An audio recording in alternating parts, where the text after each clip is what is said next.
Assalamualaikum warahmatullahi wabarakatuh. Alhamdulillah, salatu wassalamu ala Rasulillah wa ala alihi wa sahbihi wa ala. Tadi kita dengarkan firman Allah Subhanahu wa taala dalam surat Al-Qamar. Allah menceritakan tentang kaum-kaum yang dibinasakan oleh Allah, di antaranya kaum Tsamud, yaitu kaumnya Nabi Saleh. Kata Allah Subhanahu wa taala, "Kadzdzabat Tsamud bin nuzur faqalu abasharam minna wahidan nattabi'uhu inna idzal lafi dhalali wa su'ur." Sungguhnya kaum Tsamud telah mendustakan peringatan-peringatanku atau telah mendustakan para rasulku, yaitu telah mendustakan Nabi Saleh alaihissalam. Apa yang menyebabkan mereka mendustakan Nabi Saleh? Di antaranya Allah hikayatkan perkataan mereka, faqalu abasharam minna wahidan nattabi'uh. Apakah kita mengikuti satu orang saja? Satu orang kita ikuti, ya. Inna idzal lafi dhalali wa su'ur. Kalau begitu kita berada dalam kesesatan dan dalam kegilaan. Aulqiya alaihi dzikru min bainina. Apakah dia yang diberi wahyu sementara kita tidak? Bal huwa kadzdzabun asyir. Sungguhnya Saleh itu adalah pendusta dan sombong. Allah menjelaskan di antara sebab mereka menolak hidayah adalah karena hasad. Karena apa? Hasad. Kata mereka, abasyaram minna. Dia cuma satu orang, kita komplotannya banyak, dia cuma satu orang. Aulqiya dzikru alaihi min bainina. Kok dia yang dipilih jadi seorang rasul, diturunkan wahyu sementara kita tidak? Ini hasad, penyakit berbahaya, dan dia adalah penyakit pertama di langit. Awwalu ma usiya bihi ar-rabb fis sama wa fil ard. Dosa yang pertama kali terjadi di langit dan di bumi adalah hasad. Di langit hasadnya iblis kepada Adam sehingga menjadikan iblis tidak mau sujud kepada Adam. Di antaranya karena hasad. Karena iblis sudah lama diciptakan oleh Allah dan kedudukannya tinggi, bahkan dia dari jin tapi dia bergaulnya sama malaikat karena kedudukannya tinggi. Kemudian tiba-tiba Allah menciptakan pendatang baru, Adam alaihissalam, yang Allah berikan kemuliaan.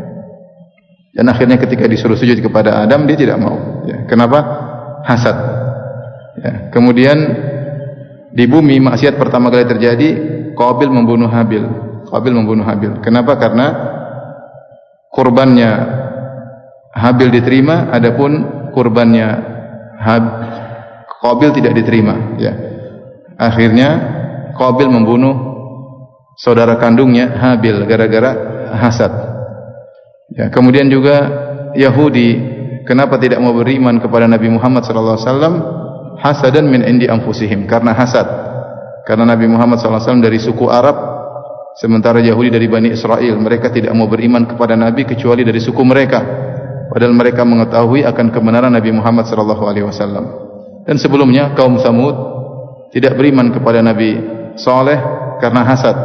Kata mereka, kenapa kita yang ramai banyak, kenapa harus nurut sama satu orang? Aulqiya dzikru alaihi min bainina. Kok dia yang dipilih jadi nabi sementara kita tidak dipilih jadi nabi? Demikian juga kaum musyrikin tidak beriman kepada Nabi Muhammad, di antaranya mereka hasad. Ya, ahaula'i manallahu alaihim min bainina. Allah sebutkan perkataan mereka, kata mereka, kok bisa mereka yang dapat kenikmatan dari Allah sedangkan kita tidak, ya. Sedangkan kita tidak, ya. Oleh karenanya di antara sebab kenapa Abu Jahal sangat tidak mau beriman kepada Nabi Muhammad SAW, sebab utamanya karena hasad. Karena Abu Jahal, Amr bin Hisham, yang dia berasal dari suku Bani Makhzum. Jadi Amr bin Hisham al-Makhzumi atau Abu Jahal al-Makhzumi. Sementara Nabi Muhammad SAW dari Banu Hashim, dan dua-duanya dari Quraisy. Banu Makhzum dan Banu Hashim selalu bersaing dalam kemuliaan, dalam memberikan pelayanan kepada jamaah haji, ya, dalam pengurusan, dalam sedekah dan infak.